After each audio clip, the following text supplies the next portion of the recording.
2007. But when I came back to Nashville, I remembered how much DCist had like helped me explore that city and figure out what I liked about it. I came back to Nashville and I remember constantly thinking like, man, like why don't we have something like this? Like why won't somebody tell me what to do this weekend? And I mean, I sat around and I complained about it to my roommate Morgan, and like finally just were sitting around one day and we're like, well, I guess it's us. I guess we got to start this. So I think there were a lot of people in the same boat with us, and Nashville was at a point where it was kind of transitioning from a smaller city to a city with a lot going on and a lot of eyes on it nationally. There was a lot of growth happening, and it was, as like a 22-year-old, it was like a playground. We didn't really have a plan for it. We never had a plan for it, but it kind of was instantly successful from day one. I don't know how that happened. It was just kind of like it resounded with a certain crew that shared it really virally, and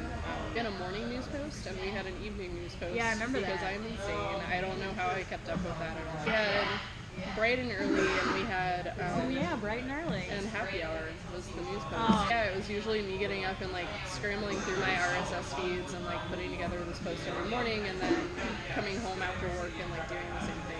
This is a good story. When we started, Twitter was so small that we subscribed to the mentions of the word Nashville on Twitter.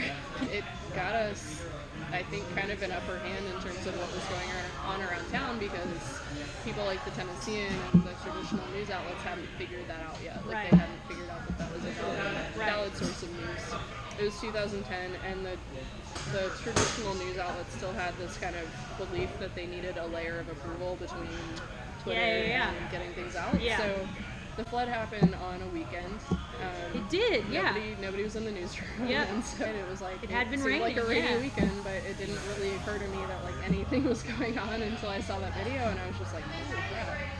The water was like halfway up, and I was just like, what is going on? And all of a sudden all of this flooding started happening, and like, it was like not on anyone's radar that it was gonna be a thing. So we just started aggregating everything that we could find, and we very early on kind of noticed the trend of like misinformation spreading in a disaster when everyone's panicking, and you've got a million people like perpetuating all of these crazy stories about piranhas and, you know, and hit the mall, and, like, we got on like the city's call or whatever it was that they had. I can't remember if it was like a call or a list or something. Like they basically had a number set up that the media could call and ask them if stuff was true.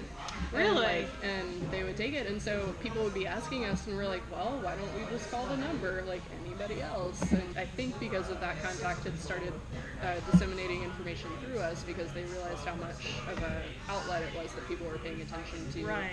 When I was running the Twitter account, it was really interesting because a person who ran the Tennessean Twitter account at the same time lived about 4 houses down from me and had an internet blackout. He ended up working out from the couch, and so the Tennessean and I were just working in the same room, but get out information because he had to go through this extra layer. Where it's like, I could like call the number and verify my facts and then get things out as quickly as they were coming in. So very much felt like a thing that we were like thrust into. Like I would never have chosen to be in that position where like, so Morgan had put together like a really great post that was kind of an ongoing list of stuff that people could do, and people really latched onto that, and that appeared I think earlier than most of the other outlets had gotten to that kind of. And meanwhile, I was kind of like batting all the different information stuff out of Twitter and dealing with emails and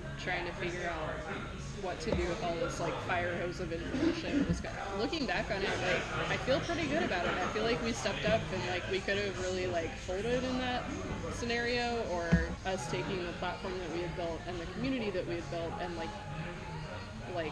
channeling that in a way that was focused and that was positive and that like made a difference. And that was for you to realize that like sure, you build this thing kind of with this one intent, but like it just took this other direction, and like part of it's about like the spirit with which Morgan and I approached things was very much like how can we make the city better, how can we like spot like good stuff that's happening here when there's Yeah. a lot of bad stuff that also happens here. Yeah. Like, how can we be that voice that makes people really fall in love with Nashville in the way that we did? We stopped, I would say we were like petering out in 2012. Yeah. I think we were still going technically, but doing it like, it's a labor of love. You know? Yeah, It's you like- love the city. Yeah, like a dumb bulleted post once a day about like the news means that I have to comb through, 600 news stories It's a ton of and work. like It's a ton of work. figure out what they are and read them or at Yeah. least skim them and like write some bullet points and then parts of it that just reminded me of exploring old Nashville Right. and like stumbling upon these like cool gems that like you wish somebody would like your friend would go tell you about or so searching where to go. There was so much of like people who were excited about their city, and there was I remember sitting back at like one of the breweries that we were at and I was just like starting to almost get frustrated that like I didn't have that voice in our city anymore. It was like put a good face on the city and who can make a difference and who can like call out things that I see are happening, both good and bad. Yeah. And, okay, and I remember there was like not really a decision to restart it. It was just kind of like, I'm doing this. It's taking a platform that we built and opening it up for a community of perspectives. So it's Nashville's grown up to some degree. When I think about what Nashville needs to hear right now in terms of where we are at as a city, is the vision that I have for it is a diversity of voices and a diversity of perspectives, and but that's my goal with it. I wanna open it up for people, and I wanna be an editorial voice and an editorial guide to like keep it kind of in line with the impact that I want to have on Nashville. I know that if this is going to succeed, like I need other people there to help carry the load. I want this to be a thing that like lives on. If I ever move out of Nashville, like I want it to be a thing that can still keep going. I Yeah. don't think what I want to do is infuse it with my vision and infuse it with kind of this positive slant of like, what can we do to help? Like, how can we make this city better? Like, that's what I want it to be. I think we've got work to do in terms of like winning new eyeballs. I think 80 people move here a day. Yeah. We've been gone for 5 years, so like, Yeah. it's going to be time, and it's going to be kind of being strategic about who we work with and what we cover and how we approach things. But I'm confident we can do it.